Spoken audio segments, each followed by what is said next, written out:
May nakabang na umanong eroplano kaugnay ng arrest warrant mula sa International Criminal Court laban kay Senador Ronald De La Rosa.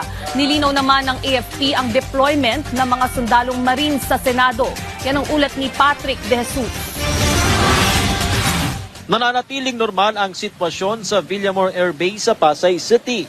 Ayon sa Philippine Air Force, nasa white alert status lamang ngayon ang nasabing paliparan na nasa ilalim ng kontrol ng militar.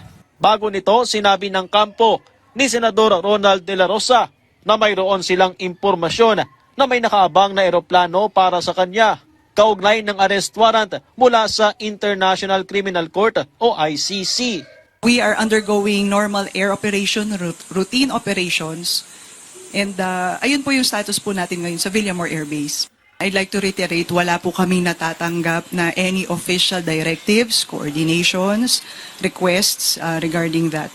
We have seen circulating informations in the social media. These are images of the previous situation, hindi po yung ngayon, for that particular incident. Sana hindi doon galing yung kanilang information or intelligence information. Noong nakaraang taon, isang private jet na lumipad mula Villamor Air Base ang naghatid kay dating Pangulong Rodrigo Duterte patungong The Hague, Netherlands, matapos siyang arestuhin kaugnay ng mga kasong kinaharap sa ICC dahil sa madugong war on drugs.